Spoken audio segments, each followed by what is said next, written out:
Alright guys, welcome to another video, man. I hope you guys are doing well. Peace, peace, peace. Now, I got an interesting video for you guys. If you guys are interested in space, exoplanets, all that type of stuff, we're gonna get into it.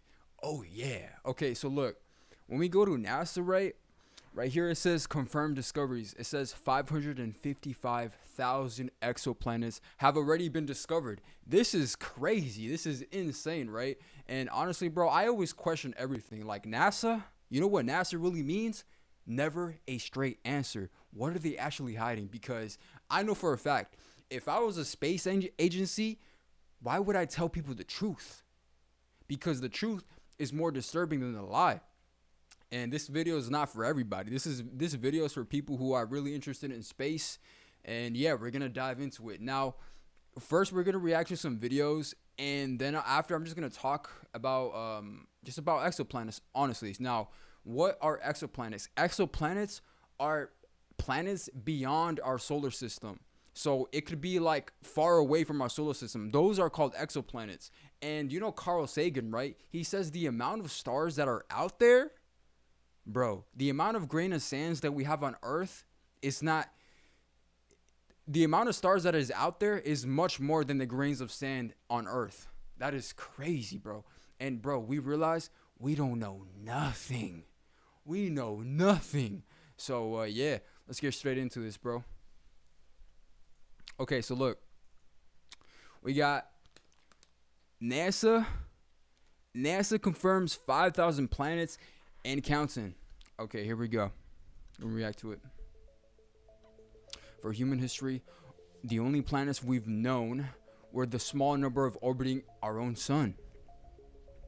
But over the last 30 years, we've been discovering planets that orbit other stars, and the tally just happened past 5,000. Now, this was a year ago. Thousands were found using NASA's Kepler Space Telescope. Yeah, you guys can read that. Everywhere we've looked, we found planets, and there are so many stars left too. Okay, yeah. Oh, these 5,000 worlds include incredible variety of strange and wonderful places. Okay, let's see this. Kelt 9b is an example of the hot Jupiter. Is in a tight, scorching orbit around a giant star almost twice as hot as our sun. Bro, there are bigger suns than the sun we have right now.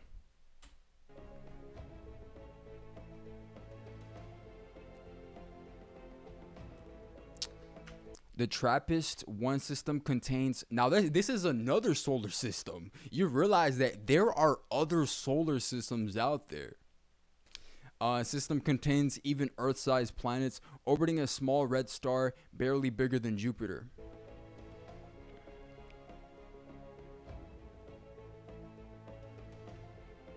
Kepler 16b orbits two stars like bro, look at this. Kepler 16b orbits two stars like Tatooine in Star Wars. There are two suns in other solar systems. So what we know as science fiction, oh man, science, the truth is much more. It's much more intense. It's much more. It's a mystery, man. Nothing like the movies. I think it's beyond the movies, bro. 5,000 exoplanets certainly sounds like a bonanza, whatever that is, bonanza.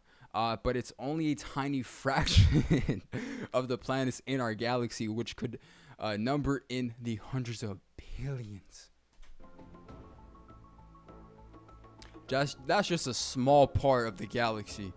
Current and future telescopes will not only fill our map of exoplanets, but fill in details of their atmospheres. Oh, that's what's up.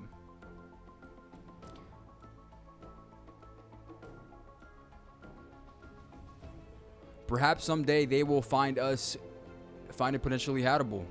Help us find potentially habitable or even inhabited worlds. Now that was NASA? Interesting. Okay. So we have our second video here.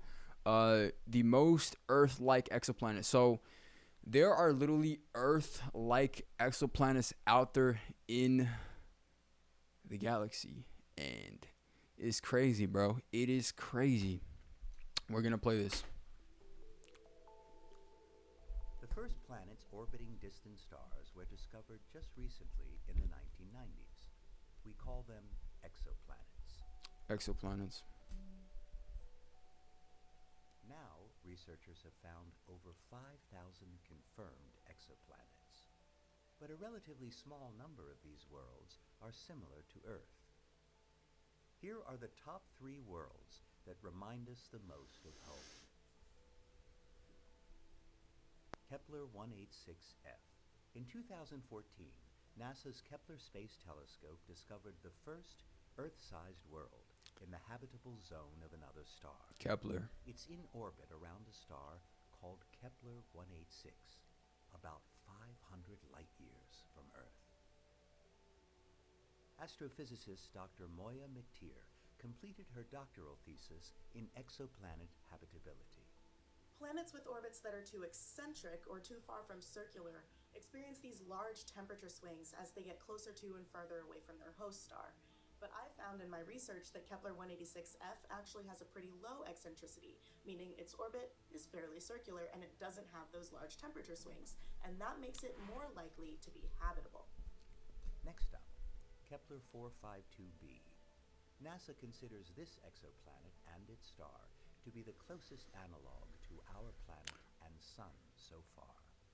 Though it is 60% larger than Earth in diameter, Kepler 452b is thought to be rocky and within the habitable zone of a G-type star similar to ours.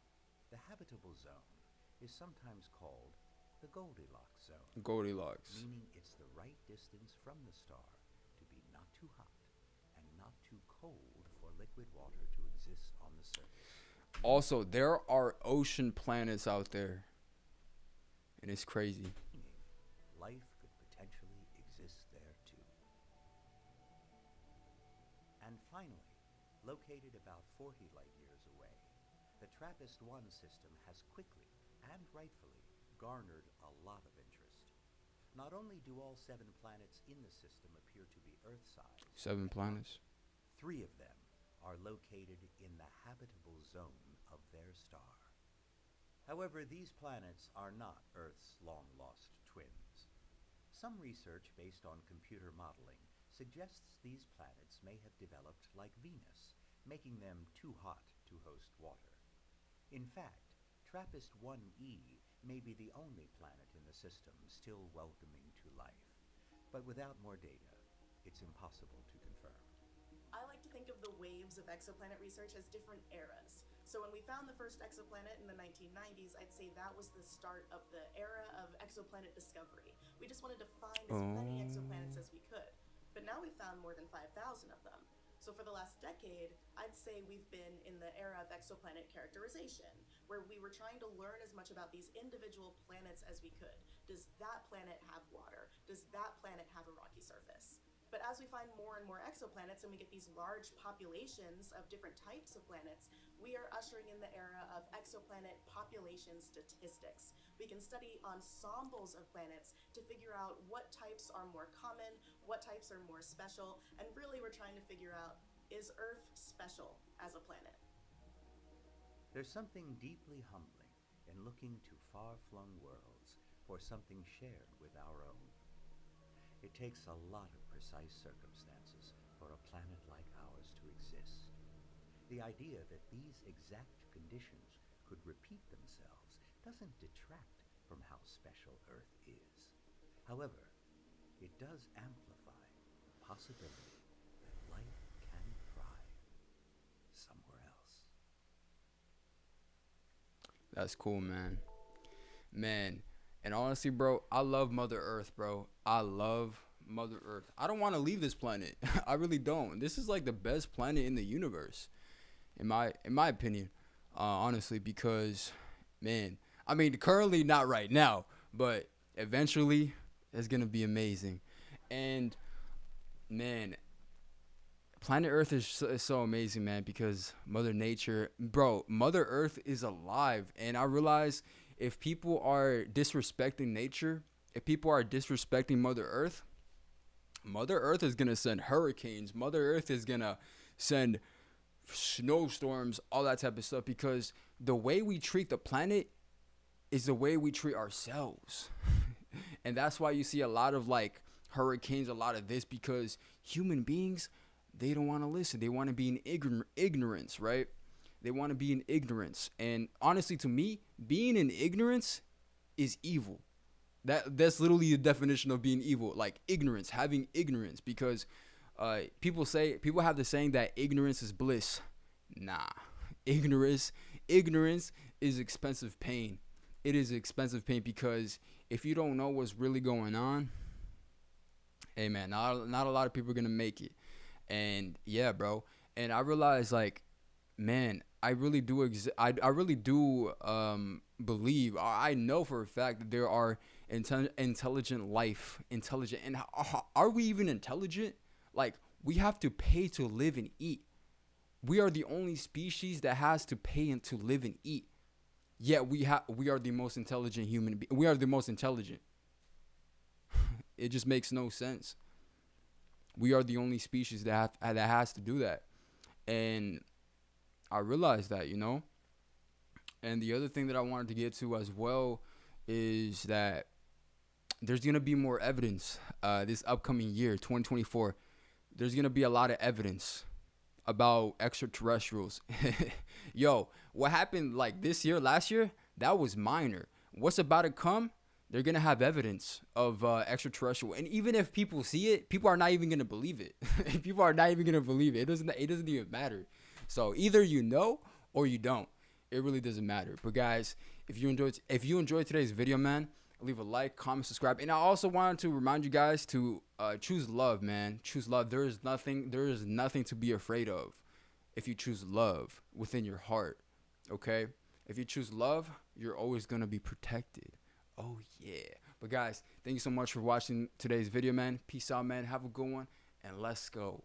Yes, sir.